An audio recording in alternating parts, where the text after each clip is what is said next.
Hi guys, I am Ayan. I am joined by my colleague Lalit. There is some really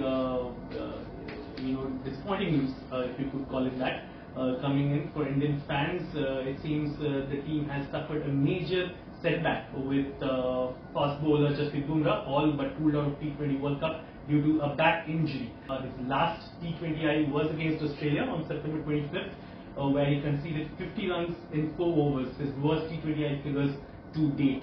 Now there is still no confirmation, as we record this video, there is no confirmation on whether Bumrah has really been ruled out, but it will be a miracle if he takes the flight to Australia. So where does that put India's bowling attack? Because your plans were revolving around Bumrah. He's your champion fast bowler, he's the bowler who gets you wickets in the power play, he's the bowler who gets you wickets at the death. So what do you do now?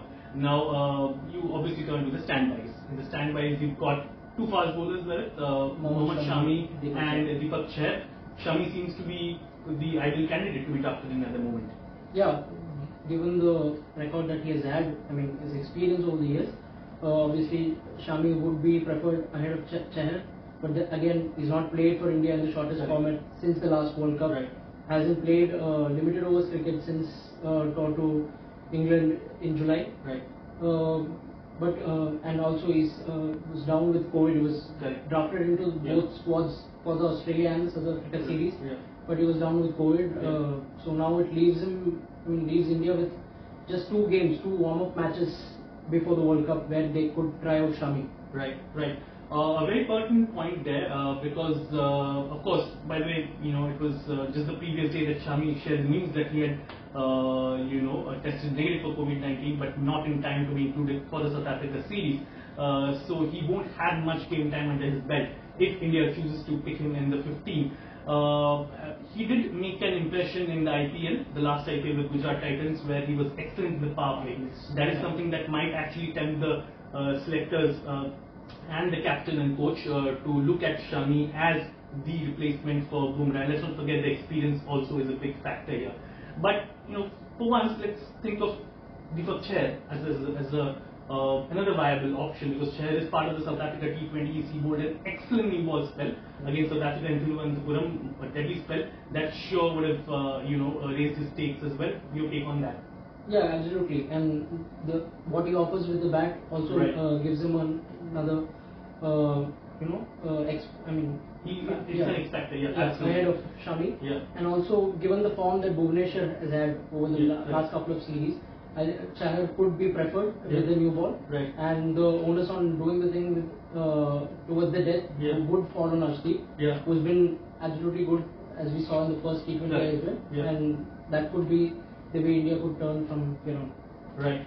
I'm glad you brought up Arshdeep's name here, because before Bumrah got injured, it was a given that Bumrah and Bhuvi were going to start, and the toss-up for the third seamer spot was going to be between Harshal Patel and Arshdeep Singh. But now with Bumrah gone and with the permutations and combinations wide open, it will be interesting to see which way the management swings. You spoke about Bhuvneshwar Kumar's form. Now, in the last 3-4 weeks, and this includes the Asia Cup, by the way, guys, he's had to bowl, or rather has bowled, a very expensive 3 or 4 19th overs, which is a concern if you are going to defend totals in Australia, where the ball will come onto the bat nicely. And while we are talking about India's death bowling concerns, let's not forget that the power play bowling hasn't been that great either. So yeah, I totally agree with you. Deepak Chahar could be a strong contender as well. But Bumrah's injury, and this is why he's such a champion bowler, isn't he? Someone who can operate inside the first 6, who can also come back and cause damage at the death.